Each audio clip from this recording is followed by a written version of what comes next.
लक्षद्वीप की सुंदरता को शब्दों में समेटना बहुत मुश्किल है। जो लोग दुनिया के अलग अलग देशों के द्वीपों को देखने जाना चाहते हैं, वहां के समंदर से अभिभूत है, उनसे pictures that no doubt will break the internet of Prime Minister Modi snorkeling in Lakshadweep. Remember that the Prime Minister was there for a political campaign, took some time off clearly to also enjoy the beautiful beaches of Lakshadweep. And मेरा आग्रह है कि वो पहले लक्षद्वीप आकर जरूर देखें।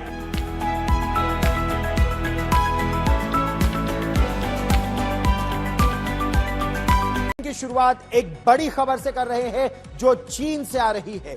चीन के सरकारी अखबार की तरफ से भारत की जमकर प्रशंसा की गई है। चीन के इस अखबार ग्लोबल टाइम्स में कहा गया है कि भारत पिछले 10 वर्षों में अधिक सशक्त हुआ है, ज्यादा में चाइना ने तरक्की देखी है। तो एक तो इनकी जो जब वो देखते हैं कि मोदी जी के आने के बाद फ्रेजाइल कंट्री थी, ये तो डूब जानी चाहिए थी, लेकिन मोदी जी ने 1.4 ट्रिलियन की इकोनॉमी को 4.1 पर ले गए। दैट मींस 3 टाइम्स तरक्की हुई है हमारी इकोनॉमी की। तो ये चीज चाइना भी नोट कर रहा है कि एक डूबती हुई कंट्री को टॉप 5 मजबूत हुआ है। बड़ी तेजी से भारत दुनिया में एक बड़ी ताकत बनने की ओर बढ़ रहा है।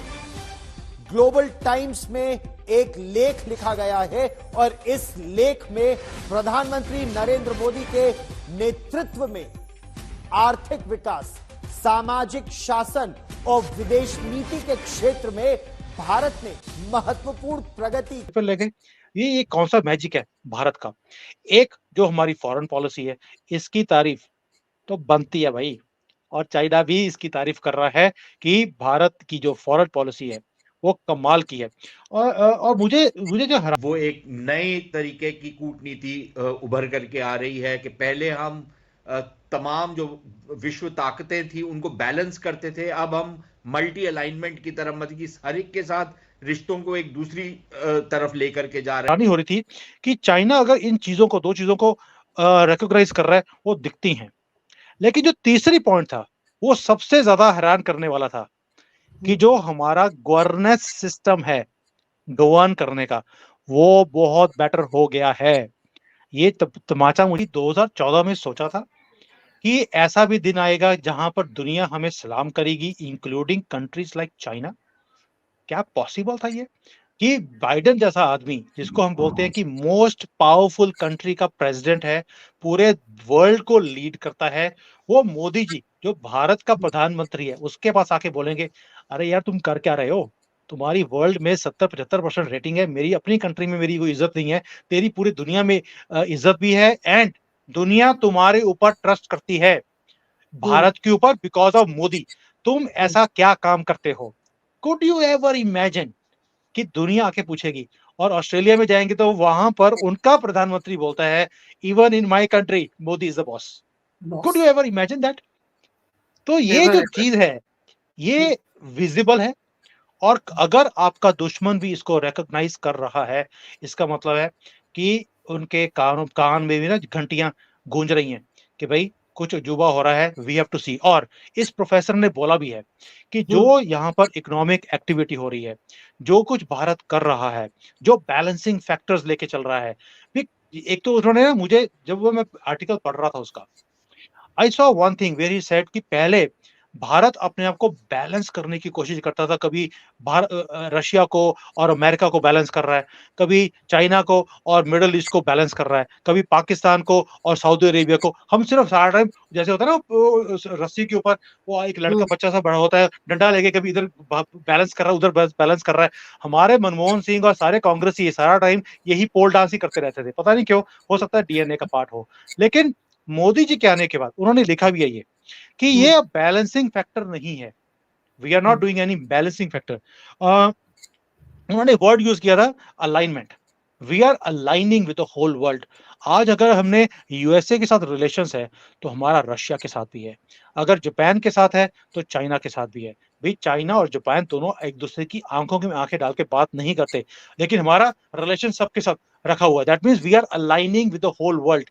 और जो मल्टी डायमेंशनल हमने इतनी अलाइनमेंट्स कर ली हैं, इतने हम अलायंसेस के मेंबर बन गए, कोई ऐसी अलायंस है ही नहीं दुनिया में जहां पर हम नहीं हैं।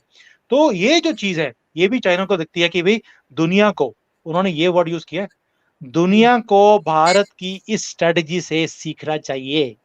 क्या ये बात भी कर रहे लिखा हैं, है उस आर्टिकल में। ये भी लिखा है कि दुनिया को भारत की ये चीज सीखनी चाहिए। अब बताइए, चाइना पे बैठ के मेरा सीधा 56 इंच का नहीं होगा तो क्या होगा?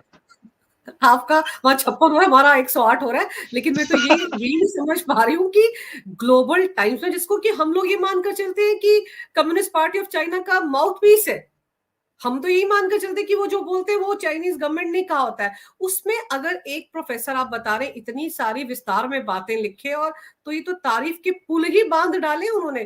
कहीं कुछ गड़बड़ तो नहीं करने वाला है चाइना? क्योंकि मेरे एक दर्शक हैं तुषार भारद्वाज, वो ये भी लिख रहे हैं कि कहीं कुछ गड़बड़ तो नहीं करने वाला है चाइना जो इतनी तारीफ मैं कर रहा है। मैं आ रहा हूं उसके ऊपर भी, I am coming to that. मुझे ऐसा लगता है कि कल तक आप देखेंगे कि ग्लोबल टाइम्स का ये आर्टिकल डिलीट कर दिया गया, मुझे ऐसा लगता है, आई डोंट नो व्हाई, ये मेरी अपनी फीलिंग है। दूसरा, एक्चुअली में क्या है, तारीफ के पुल की भी एक लिमिट होती है। इन्होंने तो ऐसे जैसे जिसको सारे पुल तोड़ दिए हों, वो वाला हाल है, एक सुनामी ला दी उन्होंने कि भारत अभी ट्रांसफॉर्म्ड है। एक तो ये बात बोले कि इट्स अ ट्रांसफॉर्म्ड भारत, और भारत अभी जो भारत स्टोरी पूरे दुनिया में स्प्रेड कर रहा है, इंडिया वर्ड नहीं यूज किया उन्होंने, बोला है कि भारत अभी, भारत की जो स्टोरी है, initiative, Bharat initiative, India means Bharat या भारत मींस इंडिया, जो हम ये असर्टिवनेस नैरेटिव लेके पूरी दुनिया में जा रहे हैं कि this is the oldest civilization of the world, और ये नैरेटिव पूरे दुनिया में स्प्रेड करने की कोशिश कर रही है। This is something we had never imagined, क्योंकि चाइना हमेशा बोलता है कि we are the oldest civilization in the world along with India, हमेशा वर्ड यूज किया है। और ये हमेशा ही अपने कल्चर को प्रमोट भी करते हैं जहां पर भी जाते हैं। जैसे इनका प्रेसिडेंट है, वो कभी भी नहीं बोलेगा मेरी मम्मी जी, मेरे पापा जी, मेरे जीजा जी, कभी बात नहीं करते, मोदी जी भी नहीं करते। पहले हमारे यहाँ पे यही होता था कि नाक किसकी किसके साथ मिलती है और किसके किसके गुण किसके साथ मिलते हैं। हमारे यहाँ पर प्रधानमंत्री अब ऐसा काम नहीं करते, पहली बार देखा हमने। जबकि चाइना में शुरू से ये अपनी ही कल्चर के बारे में बात करते हैं। भारत ने पहली बार वो काम करना शुरू किया है, जैसे हमने योगा को स्प्रेड किया है, चाइना के अंदर भी योगा स्प्रेड होना शुरू हो गया। यहाँ पे तो इतने सेंटर्स है योगा के, आप इमेजिन ही नहीं कर सकते। गवर्नमेंट ऑफ चाइना ने बड़ी कोशिश करी कि योगा सेंटर्स ना खोले, लेकिन एक सुनामी आ गई यहाँ पर। हर जो गली के अंदर आप देखेंगे एक योगा सेंटर है। तो ये एक चीजें हैं जो भारत ने एक सॉफ्ट पावर को पूरे दुनिया में स्प्रेड किया है। तो ये Bharat story, which that is why we say it's a transformed world, transformed Bharat. दूसरा, Bharat is much more stronger. अब ये स्ट्रॉन्गर मिलिटरली बोल रहे हैं, फ्रॉम अ फॉरेन पॉलिसी बोल रहे हैं, ये मुझे समझ नहीं आया, but he says Bharat is much more stronger, may be because हमारी दुनिया में दोस्त इतने ज्यादा हैं। जय हिंद दोस्तों, स्वागत है आपका इंडिया पाकिस्तान न्यूज़ चैनल में। तो दोस्तों, जैसे कि आपने वीडियो में देखा, आइए जानते हैं वीडियो के बारे में। पीएम मोदी ने अपने लक्षद्वीप दौरे की कुछ तस्वीरें सोशल मीडिया अकाउंट पर शेयर की है। इन तस्वीरों में पीएम समुद्र किनारे सैर करने के साथ डुबकी लगाते भी दिखे। पीएम नरेंद्र मोदी इस समय लक्षद्वीप में है। 4 जनवरी को उन्होंने अपने लक्षद्वीप दौरे की कुछ तस्वीरें ट्विटर पर शेयर की, जिनकी काफ़ी चर्चा है। इनमें से कुछ में पीएम मोदी समुद्र किनारे गतिविधियां करते दिखे, तो एक में वे समुद्र में डुबकी लगाने की तैयारी में दिखाई दिए। दरअसल पीएम मोदी ने लक्षद्वीप में स्नॉर्कलिंग की है। प्रधानमंत्री लक्षद्वीप में 1156 करोड़ की विकास परियोजनाओं का उद्घाटन और शिलान्यास करने पहुंचे थे। कार्यक्रम के बाद लक्षद्वीप के खूबसूरत तटों की सैर पर निकले। बाद में उन्होंने इसकी तस्वीरें शेयर की और एडवेंचर पसंद लोगों को अपनी बकेट लिस्ट में इसे जोड़ने की सलाह दे दी। तस्वीरें शेयर करने के साथ उन्होंने लिखा, जो लोग एडवेंचर को पसंद करते हैं उनकी लिस्ट में लक्षद्वीप जरूर होना चाहिए।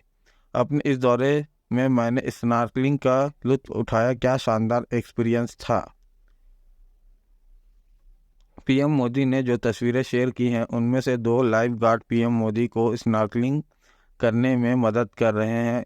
स्नॉर्कलिंग और स्कूबा डाइविंग में अंतर है जो अख्तर के निर्देशन में बनी फिल्म जिंदगी ना मिलेगी दोबारा याद होगी आपको। उसमें ऋतिक रोशन और कैटरीना कैफ समुद्र की गहराइयों में उतरकर मछलियों के साथ जो खूबसूरत एक्सपीरियंस ले रहे थे उसे स्कूबा डाइविंग क्या कहते हैं। तो फिर स्नॉर्कलिंग क्या है? जिन लोगों का मन समुद्र की सुंदर सुंदर मछलियों को देखने के लिए ललचाता है किन गहरे पानी में जाने से डर लगता है उनके लिए होती स्नॉर्कलिंग। इसमें आप समुद्र की सतह से थोड़ा ही अंदर रहकर समुद्री जीवन का नज़ारा ले सकते हैं। आपको बहुत गहरे पानी में उतरने की कोई ज़रूरत नहीं है। पीएम मोदी की जो तस्वीरें आपने देखी उनमें उनके मुंह में एक ट्यूब लगी दिख रही है। इसे स्नॉर्कल कह सकते हैं। इसे पहनकर ही पानी की सतह पर तैरते हुए लोग उसके नीचे की दुनिया और उसकी मनमोहक गतिविधियां देख सकते हैं। ये ट्यूब सांस लेने के लिए होती है। इसे लगाकर आप मुंह पानी में डुबाकर भी सांस ले पाते हैं। स्नॉर्कलिंग के लिए बहुत खास तैयारी की ज़रूरत नहीं होती, ना इसमें स्कूबा डाइविंग की तरह भारी तामझाम वाली चीज़ें पहननी होती है। सेहत ठीक हो तो कोई भी स्नॉर्कलिंग कर सकता है, लेकिन सलाह यही है अगर आपको कोई मेडिकल कॉम्प्लिकेशन है तो डॉक्टर की सलाह और एक्सपर्ट की निगरानी में ही करें। तो दोस्तों, अगर आपको ऐसी वीडियो देखना पसंद है तो हमारे चैनल को सब्सक्राइब करें तथा वीडियो को लाइक करना ना भूलें। धन्यवाद। जय हिंद, जय भारत।